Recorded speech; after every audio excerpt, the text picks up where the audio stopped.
জাতীয় সংসদ নির্বাচনকে কেন্দ্র করে জাকের পার্টির পক্ষে শান্তি ও স্থিতিশীলতা রক্ষা এবং জাকের পার্টির পবিত্র প্রতীক গোলাপ ফুল মার্কায় এই বাংলাদেশবাসী এই 18 কোটি মানুষের জনসমর্থনের লক্ষ্যে আমাদের সারা বাংলাদেশব্যাপী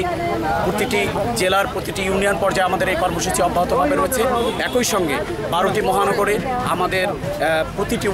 মহানগরের প্রতিটি ওয়ার্ডে আমাদের এই গণসংযোগ,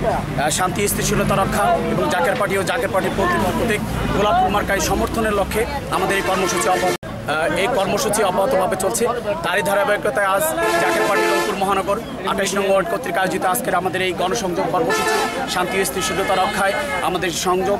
এবং র্যালি আমাদের এই কর্মসূচি অব্যাহতভাবে চলছে এবং আজকে এখানে অনুষ্ঠিত হলো। আমরা শুধু এই বার্তাটুকু দিতে চাই, বাঙালি জাতি আজকে 54 বছরে যা 1971 পর থেকে আজকে পর্যন্ত যা কিছু হয়েছে, এই বাঙালি জাতি যা হারিয়েছে, বাঙালি জাতির 71-এর পরবর্তী সময় পর্যন্ত যা বাংলাদেশের প্রাপ্তি লাভ করার কথা ছিল সেই প্রাপ্তি তারা আসলে গ্রহণ করতে পারেনি। তার ধারাবাহিকতায় আজকে 54 বছর পরে এসে বাঙালি জাতিকে বা স্বাধীনতার সুফল প্রত্যেকের ঘরে ঘরে পৌঁছে দেওয়ার জন্য এই আজকে জাকের পার্টি 21 লক্ষ নেতাকর্মী সারা বাংলাদেশে এই কর্মসূচি প্রতিদিন 110টি করে এই সাংগঠনিক সভা অনুষ্ঠিত হচ্ছে সারা বাংলাদেশে। তারই ধারাবাহিকতায় আজকের এই কর্মসূচি অনুষ্ঠিত হলো এবং আমরা এই মেসেজটুকু শুধু পৌঁছায় দিচ্ছি যে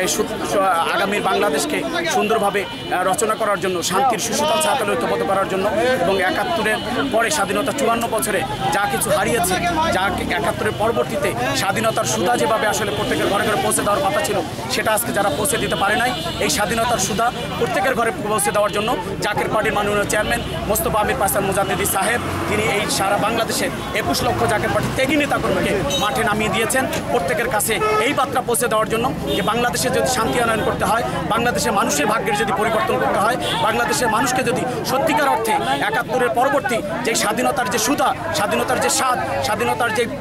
চাওয়াটা, এটা যদি প্রত্যেকের ঘরে ঘরে পৌঁছায় দিতে হয় তাহলে বাংলাদেশে একজন যোগ্য নেতার দরকার, একজন আদর্শবাদী নেতার দরকার, যেই নেতার মধ্যে কোনো